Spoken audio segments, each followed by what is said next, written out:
The Bridges, where we're at today, is our male criminal justice residential rehabilitation unit, so focused on the criminal justice system. We're an absence-based treatment program here, so there is a zero tolerance on substance misuse, but we need that to create the safety and create the therapeutic container for people to make those transformations.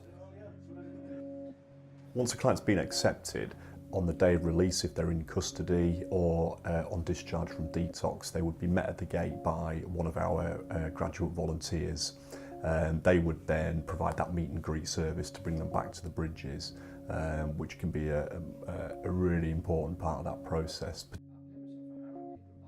I got sent to HMP The Mount, and they had a RAPt program there, and so I went onto the RAPt, went onto that wing, and I broke down and I cried on my knees, talking about all the stuff that had happened and the amount of people that I've hurt, the insaneness of it all.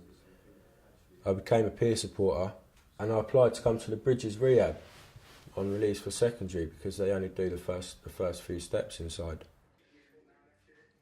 On the way up here, yeah, I was very nervous. I didn't know what to expect. I didn't know what my peers were going to be like. I didn't know what the staff were going to be like, what my accommodation part was going to be like, how the groups were going to be run, all that kind of stuff. It's like a bit like anxiety, I suppose. It's something that could seem so serious to begin with, and create this massive level of fear, is actually there's no fear about it because it is a good place. Like I said, the level of support is massive. I walked through the door, I had every single person come up to me and welcome me. And welcome me into the house, and I felt instantly relaxed. I felt, what was I worrying about? The guys welcomed me in, the staff welcomed me in, and they took all that fear away that first night, and I settled in.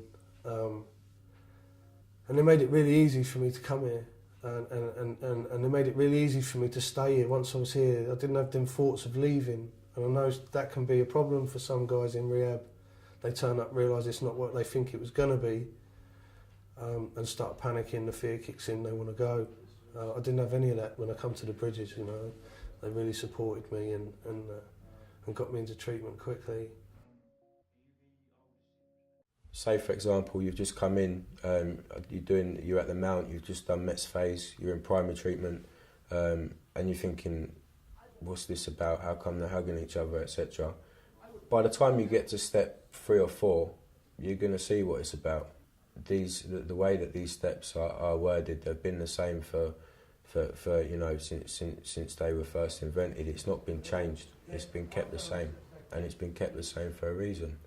And you're constantly learning new things. It's not just do the 12 steps, graduate, and you know everything about it. No way.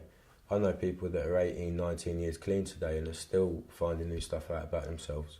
It's a lifetime program. You know, it's not just 6 months in rehab.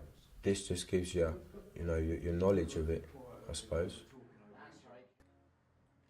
It's just about growth for me. I can't speak for everyone else, but for me, I'm in recovery, I'm committed to recovery, and I don't want to go back to my old ways, so I need all the information I can get.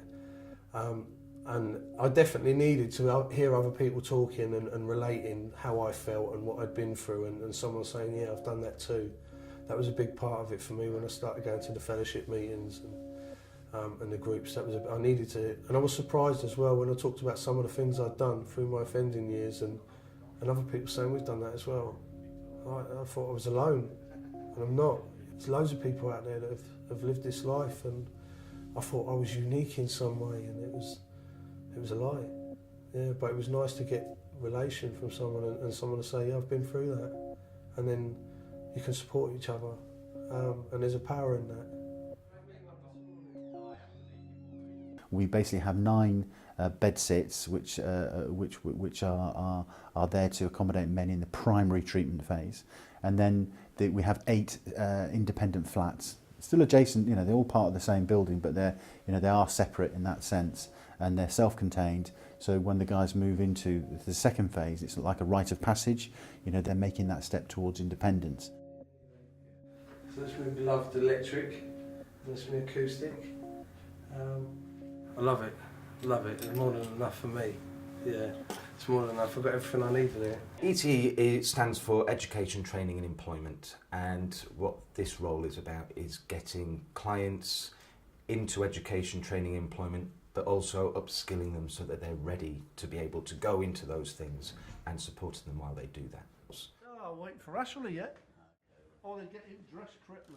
In primary treatment, we actually offer cooking lessons at the moment so that people know how to make some basic meals so that when they go into secondary, then they're able to cook in their own little kitchen. And I think certainly for those that have chosen to stay in Hull, a lot of that is about the fact that, you know, since they've been in treatment and that 6 months that they've been here, they've really developed a whole new life for themselves, a whole new supportive social network, one that's far removed from the previous relationships they've had that have often not really supported them to be in recovery and to not reoffend. So, you know, it seems quite logical for them that, you know, staying here where they've had that fresh start is the right choice for them, you know. I like this little town. I've made a lot of friends up here. A lot of friends. Good people. Good people that are not in... They're not in the chaos that was my life a few years back, you know. So it's all good stuff. There's good stuff happening from here. Really good stuff. I like it here. I like it here. There's a good fellowship around here. And there's a lot of people that have come through RAPt and through the bridges and have relocated in Hull. It's a group of new people, a new social circle, but we're all keeping each other safe. And again, outside of the prison walls of life without drugs is possible. Hull's working for me, and the bridges is working for me, and RAPt has worked for me. And I've got a passion for life now. For me, I've chosen to stay up here. I'm relocating. I'm going to stay up here when I've graduated. I'll feel at peace up here. I want to build a future for myself. I don't wish to return back to the lifestyle I did. I want a bit of what these people that have got 30 years clean, I want a bit of what they've got. They've got a good life. They've got happiness. They've got their family. They've got all their loved ones around them. They've got peace. RAPt has saved my life, and it has. I know who I am today. In addiction, I lost myself. All I can say for anyone that's that's in this madness and in this lifestyle that I've been in, this stuff works. It's a lifesaver. It is. It's the bottom line of it. That's why I'm very proud to wear this top as well. RAPt, stopping addiction and stopping crime. It's good.